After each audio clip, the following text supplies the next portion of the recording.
Hello everyone, good morning. কেমন আছো তোমরা সবাই? আমরা খুব ভালো আছি, আশা করছি তোমরাও খুব ভালো আছো।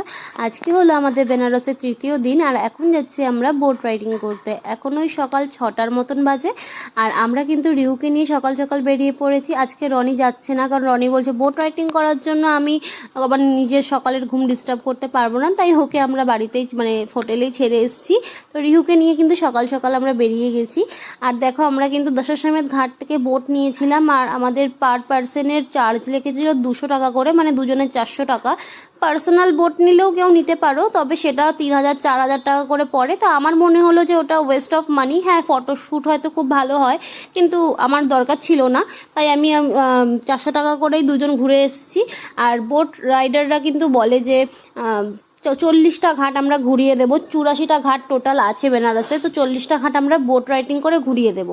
তো 40টা ঘাট ওরা ঘোরায় না, ওরা হার্ডলি 16 থেকে 17টা ঘাট, কি এর থেকেও কম হবে, হয়তো বেশি হবে না।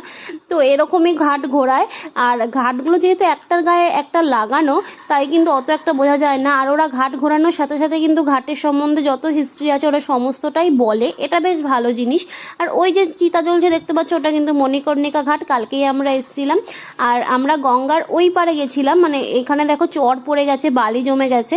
তো এইখানে কিন্তু আমরা এসেছিলাম, এখানে আমাদেরকে আধা ঘন্টা কি 25 মিনিট মতন আমাদেরকে এখানে রেস্ট দিয়েছিল। ফটোশ্যুট করতে পারবে, বা এখানে কেউ যদি স্নান করে স্নান করতে পারবে। আর এখানে উট ছিল আর ঘোড়া ছিল, সেটা রাইডিং আমরা করেছিলাম। কিন্তু সেটা আমরা ঘোড়া ভেবেছিলাম যে করবো, কিন্তু ঘোড়াতে না একজন করেই ওঠাবে, আর উঠে দুজন করে ওঠানো যাবে। তাই আমরা যেহেতু দুজন ছিলাম, আমরা উটটাকেই প্রেফার করলাম।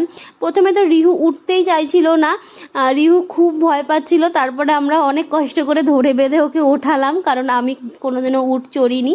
তো এইবারে আমার ফার্স্ট টাইম উট রাইডিং, তো আমার তো বেশ ভালো লাগছিল। আর রিহুকে দেখো, প্রথম দিকে যদিও খুব কান্না করেছিল উঠবে না, কিন্তু তারপরে কিন্তু ওর বাবাকে দেখো পেছনে জোরে চাপটে ধরে বসে আছে, কোনো দিকে তাকাচ্ছে না, কোনো দিকে নড়ছে না। আমি ভিডিও করার জন্য একটু তাকাতে বলেছিলাম, তো ও জাস্ট কেঁদে দিল, তাই আমি ওকে কিছু বললাম না। আর যেই উট চালকটা ছিল উনি কিন্তু আমাদেরকে এই ভিডিওটা করে দিয়েছিল। খুব সুন্দর জায়গাটা, মানে ওই পাটটা। আগে আমি ভাবতাম কি যে গঙ্গার ওই পাটটা বোধহয় হয় কাশী, কিন্তু এইখানে এসে আমি জানতে পারলাম এটাই বেনারস, এটাই বারাণসী, এটাই কাশী। এটা আগে আমরা জানতাম না। তো এখানে এসে অনেক কিছুই নলেজ আমার বাড়লো, এই আর কি। এই ছিল আজকে আমার ভিডিও।